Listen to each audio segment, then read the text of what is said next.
আপনি নিশ্চয়ই মীন রাশির জাতক বা জাতিকা, তাই এই ভিডিওটিতে ক্লিক করেছেন আর জানতে চাইছেন আপনাদের 2025 সাল কেমন যেতে চলেছে। হ্যাঁ বন্ধুরা, আমি আপনাদেরকে একটা সম্ভাব্য ভবিষ্যৎবাণী করতে চলেছি, যার মাধ্যমে আপনারা সহজেই বুঝতে পারবেন আপনাদের এই 2025 কেমন যেতে পারে। হ্যাঁ, আমি এই ভিডিওতে চুলচেরা বিশ্লেষণ করব এবং গ্রহের গোচর ধরে বলার চেষ্টা করব, যাতে আপনারা প্রত্যেকেই একদম সহজেই বুঝে উঠতে পারেন। হ্যাঁ, মীন রাশির বর্তমানে কিন্তু শনির সাড়ে চলছে, আপনারা প্রত্যেকেই জানেন। আর এই বছর এই সাড়ে থেকে কিন্তু মুক্তি পাচ্ছেন না। তবে আপনাদের জন্য কি কোনো শুভ কিছু হবে না? অবশ্যই রয়েছে। কি কি হতে পারে সবটাই আমি তুলে ধরব, এবং এই ভিডিওটি চন্দ্র রাশি ধরে যেহেতু গণনা করা হচ্ছে, তাই আপনারা এই ভিডিওটিকে চন্দ্র রাশি ধরেই দেখুন। আর হ্যাঁ, এই যে বার্ষিক ভিডিওটি আমি বলবো মূলত 4টি প্ল্যানেটকে কেন্দ্র করে। এক হচ্ছে শনি, দ্বিতীয় হচ্ছে রাহু, তৃতীয় হচ্ছে বৃহস্পতি, চতুর্থ হচ্ছে কেতু। এই 4টি প্ল্যানেট ট্রানজিট করার আগে কি ঘটতে পারে, ট্রানজিট করার পরে কি ঘটতে পারে। হ্যাঁ, বেসিক্যালি এই শনি ট্রানজিট করছে 30শে মার্চ 2025, আর বৃহস্পতি গ্রহ ট্রানজিট করছে, রাহু গ্রহ এবং কেতু গ্রহ ট্রানজিট করছে। কি হতে পারে ইন ডিটেলস আমি আপনাদেরকে বোঝানোর চেষ্টা করছি। ভিডিওটি যদি ভালো লাগে অবশ্যই লাইক করে দিন, চ্যানেলে নতুন হলে অবশ্যই চ্যানেলটিকে সাবস্ক্রাইব করে পাশের বেল আইকনটিকে প্রেস করে দিন। তা শুন, আগে আমি জানুয়ারি মাসের গোচরটা বলে দিই, তারপর আমি ট্রানজিট হওয়ার ফলে কি কি ঘটবে সেটি বলবো।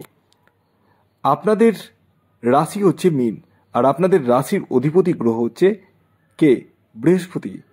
বৃহস্পতি রয়েছে আপনাদের 3rd হাউসে, 1st হাউসে রয়েছে রাহু গ্রহ, 5ম ভাবে রয়েছে মঙ্গল গ্রহ, 7ম ভাবে রয়েছে কেতু, 9ম স্থানে রয়েছে বুধ, রবি আপনাদের 10ম ভাবে রয়েছে, শনি এবং শুক্র গ্রহ রয়েছে 12th হাউসে।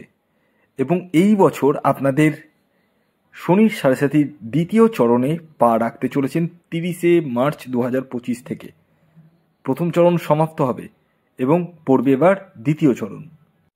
প্রথমে আসি আপনাদের রাশির অধিপতি গ্রহ বৃহস্পতি পরিবর্তন যে করছে, ট্রানজিট করছে 2025-এ, তার ফলে আপনাদের জীবনে কি পরিবর্তন ঘটতে পারে আগে এবং পরে, সেটা আমি বিস্তারিত আগে জানাবো, তারপর শনি, তারপর রাহু এবং কেতু। তো আসি প্রথমে বৃহস্পতির আলোচনায়। আপনাদের রাশির স্বামী বা অধিপতি গ্রহ বৃহস্পতি বসে রয়েছে 3rd হাউসে। কতদিন পর্যন্ত? 15ই মে 2025 পর্যন্ত। তারপরেই চলে যাবে কোন হাউসে? 4th হাউসে। দেখুন, 3rd হাউস কিন্তু খুব একটা শুভ ঘর নয়, এফোর্টের ঘর, পরিশ্রমের ঘর এবং অনলাইন কোনো কিছুর ঘর। এছাড়াও এই যে 2024 থেকে 2025-এর 15ই মে পর্যন্ত আপনাদের ক্ষেত্রে কিন্তু কিছুটা পরিমাণ সমস্যা আসবে। বিশেষ করে আপনাদের পরিশ্রমটা, মানে দৌড়াদৌড়ির জায়গাটা কিন্তু বাড়াবে বা বাড়াচ্ছে, এবং সেই হিসাবে সাকসেস কিন্তু আসতে চাইবে না বা আসবে না। কিন্তু যখন 4th হাউসে দেবগুরু বৃহস্পতি ট্রানজিট করবে, 4th হাউস কিন্তু অনেক শুভ। বিশেষ করে 4th হাউস বাহনের জায়গাটা দেখায়, মায়ের জায়গাটা দেখায়, এবং এই 4th হাউস থেকে সফলতার জায়গাটাও কিন্তু কিছু অংশে দেখায়। এবং আপনাদের যখনই ট্রানজিট করবে তখন এই সমস্ত দিক থেকে কিন্তু যথেষ্ট শুভ ঘটনাগুলো ঘটার সম্ভাবনা রয়েছে। আপনারা এতদিন ধরে যে এফোর্টটা দিয়েছেন, পরিশ্রম করেছেন, মেহনতি করেছেন, সেই মেহনতির জায়গাটা কিন্তু এখনও যদি করতে হয় ওর থেকে অনেকটাই কম করতে হবে। হ্যাঁ, যখনই ট্রানজিট করে যাবে তখন কিন্তু অনেকটাই কমে যাবে, রেসপন্সিবিলিটির জায়গাটা অনেকটাই কমে যাবে। মায়ের সঙ্গে আপনার সম্পর্কের উন্নতি ঘটবে এবং মায়ের শরীর স্বাস্থ্যের জায়গাটাও কিন্তু যথেষ্টই ভালো থাকবে। এছাড়াও দেবগুরু বৃহস্পতির দৃষ্টি পড়ছে 10th হাউসে এবং 12th হাউসে।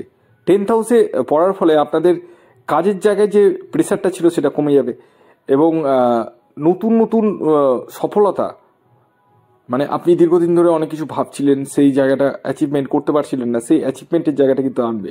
এবং 12 হাউসে দৃষ্টি পড়ার ফলে আপনাদের ক্ষেত্রে কিন্তু ফরেন ট্রাভেলস বা ফরেন অ্যাক্টিভিটি বেড়ে যাবে এবং খরচার জায়গাটাও কিছু পরিমাণ বাড়বে। হ্যাঁ, খরচার জায়গাটাও বাড়বে, কিছু অংশে লোন নিতে হতে পারে। এবং সবচেয়ে বড় কথা কি বলুন তো, এই যে যখন দেবগুরু বৃহস্পতি ট্রানজিট করবে, আপনাদের লোন নেন আর যাই নেন, আপনাদের ক্ষেত্রে যে একটা মনের যে সন্তুষ্টি, সেই সন্তুষ্টিটা কিন্তু আপনারা পাবেন, এটা কিন্তু ডেফিনেটলি বলা যায়। এবার আসি শনির বিষয়ে। শনি কি ফল দিবে এই বছর? 30শে মার্চ 2025, এই দিন থেকে কিন্তু আপনারা শনির 7.5 দ্বিতীয় চরণ পা রাখতে চলেছেন। এবং আপনারা কি জানেন, এই যে শনি আপনাদের রাশিতে যে চলে আসবে, আপনাদের রাশিতে আসার ফলে মানে আপনাদের জীবনে বিভিন্ন রকম পরিবর্তন ঘটিয়ে দিবে, বিভিন্ন রকম পরিবর্তন। কি পরিবর্তন ঘটবে আমি এক এক করে বলবো। আর এই রাশিতে আসার দীর্ঘ 30 বছর পর কিন্তু আসছে, দীর্ঘ 30টা বছর, একটা দুটো বছর নয়, দীর্ঘ 30 বছর পর আসছে। 30শে মার্চ 2025-এর আগে পর্যন্ত আপনাদের ক্ষেত্রে কিন্তু যেহেতু শনিদেব ফার্স্ট ফেজে থেকে সেকেন্ড ফেজে আসবে কিন্তু আসেনি, আপনাদের মানে সেকেন্ড হাউসেও দৃষ্টি পড়ছে এবং 12 হাউসে রয়েছে। তো বিষয় হচ্ছে 12 হাউসে থাকার জন্য আপনাদের প্রথমত মানে ফরেন অ্যাক্টিভিটিটা কিছুটা বাড়াবে, বিদেশ থেকে আমদানি বা কোনো এক্সপোর্ট ইম্পোর্ট করছেন, সেই বিজনেসটা কিন্তু গ্রো আপ হওয়ার সম্ভাবনা থাকছে। এবং সেকেন্ড হাউসে দৃষ্টি পড়ার ফলে আপনাদের ক্ষেত্রে মানে মুখের বাণীতে কন্ট্রোল রাখতে হবে, আপনি কি করছেন, মানে শত্রুতা বৃদ্ধি হয়ে যাবে না হলে। এবং আপনার পরিবারের সঙ্গে মতবিরোধ বা মত পার্থক্যের সম্ভাবনা কিন্তু হয়ে উঠতে চলেছে 30শে মার্চ 2025-এর আগে পর্যন্ত। হ্যাঁ, এই বিষয়টা আপনাদেরকে প্রত্যেককে খেয়াল রাখতে হবে। কিন্তু 30শে মার্চ 2025-এর পরে আপনাদের রাশিতে কিন্তু আসছে, রাশিতে যখন চলে আসবে 30শে মার্চ 2025 শনিদেব, প্রথমত আপনাদেরকে একটু অলস করে দেবে। হ্যাঁ, দ্বিতীয়ত শনিদেব কিন্তু আপনাদেরকে মানে একটু ইমোশনাল করে দিবে। হ্যাঁ, কারণ আপনাদের মধ্যে কিন্তু একটা ইমোশনাল ভাব চলে আসবে, ছোট ছোট বিষয়ে একটু রাগ চলে আসবে, জেদ চলে আসবে, বা কোনো কিছু শুভ জিনিস হচ্ছে আপনার কাছে, ধরুন হঠাৎ করে 1 লাখ টাকা চলে আসলো, বা কোনো প্রপার্টি বিক্রি হচ্ছিল না, সে বিক্রি হয়ে গিয়ে আপনার কাছে 10 লাখ টাকা চলে আসলো, আপনার মধ্যে একটা অহংকার তৈরি হয়ে গেল। তো সেই অহংকারের কারণে আপনি মানুষকে মানুষ বলে ভাবছেন না, তো সেটা কিন্তু খুব আবার খারাপ। কারণ শনির 7.5 চলছে, শনিদেব হচ্ছে কর্মফলদাতা, তাই আপনাদেরকে ডাউন টু আর্থ থাকতে হবে। মানে আপনাদেরকে অবশ্যই একটু সমঝে চলতে হবে, বেশি মানে অহংকার এইটা কিন্তু আনা যাবে না। এবং মানুষকে একটু মানে নিজের মতো করে একটু ভাবতে হবে, মানে কাউকে ছোট ভাবা যাবে না অ্যাকচুয়ালি। তো সেই জায়গাটা কিন্তু আপনাদের ক্ষেত্রে দেখতে পাওয়া যাচ্ছে। এবং শুধু একটা বিষয় আপনারা খেয়াল রাখবেন, আপনাদের মধ্যে ইমোশনালের জায়গাটা কিন্তু বেড়ে যাবে, লেজিনেস চলে আসবে, ইচ্ছা হবে না কাজ করতে। তবে হ্যাঁ, দেবগুরু বৃহস্পতির আশীর্বাদে আপনাদের কাছে টাকার জায়গাটা কিন্তু যথেষ্টই বৃদ্ধি পাবে।